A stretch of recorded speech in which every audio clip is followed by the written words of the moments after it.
دونوں ہاتھ سلام سے دونوں ہاتھوں کو اٹھا کر کے نعرے جواب دیں گے تاکہ لوگوں کو پتہ چلے مسجد کے اندر جو سب وہاں سے قرآن پڑھ رہا ہے میرے نبی کی سیرت کو بیان کیا جا رہا ہے.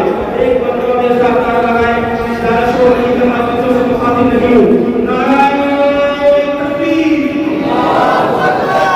اس جذبے اور حوصلے کے ساتھ اس عقیدے کے ساتھ اگر ہم کو کسی بھی میدان میں اترنا پڑے تو ہم اتر جائیں. دل سے نعرے کا جواب دیجیے گا اور یہ جذبہ ہونا چاہیے کہ حل ہوں گے سبھی مسئلے, حل ہوں گے سبھی مسئلے, تکبیر کو لاؤ. حل ہوں گے سبھی مسئلے, تکبیر کو لاؤ. ٹوٹی ہی صحیح, ٹوٹی ہی صحیح, شمشیر کو لاؤ. آگے ٹکرانے والی کو مولا میں چھوڑ دو. پہلے سبب کے نعرہ تکبیر کو لاؤ.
وہاں سے فارغ ہونے کے بعد بجا کر کے کام کرتے ہیں. اور اس کے ساتھ ساتھ بہت سارے بزرگوں نے بڑی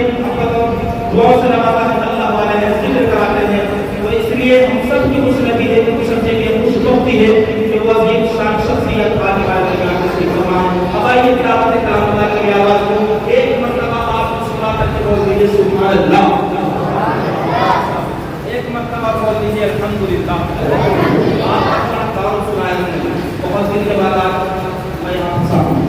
دیکھیے کہ سحر ہوتے ہی شاخوں پر عبادت تلاوت جاتی ہے، بولیے سبحان اللہ۔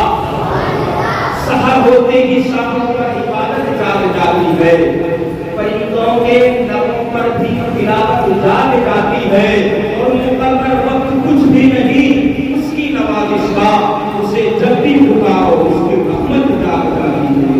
اب آئیے اللہ کے سامنے تلاوت کلام اللہ کے لیے تشریف لاتے ہیں، خوبصورت انداز، خوبصورت لہجہ، سب کے عزیز بزرگ کو کرم فرما جناب قاری عثمان حسن نثاری نہایت کی طرف کام کے ساتھ آغاز کرتا ہوں اس شعر کے ساتھ۔ اور الحمدللہ ہمارے جتنے بڑے اور نصابہ ہوا علی شان مسجد کے امام خطیب مولانا حیدر صاحب جو بھی تشریف لا چکے ہیں، مقدس والا کا دل کی گہرائیوں سے شکریہ ادا کرتے ہیں، اور جتنے بھی احباب جس طریقے سے تشریف لائے ہم تمام کا دل کی گہرائیوں سے شکریہ ادا کرتے ہیں۔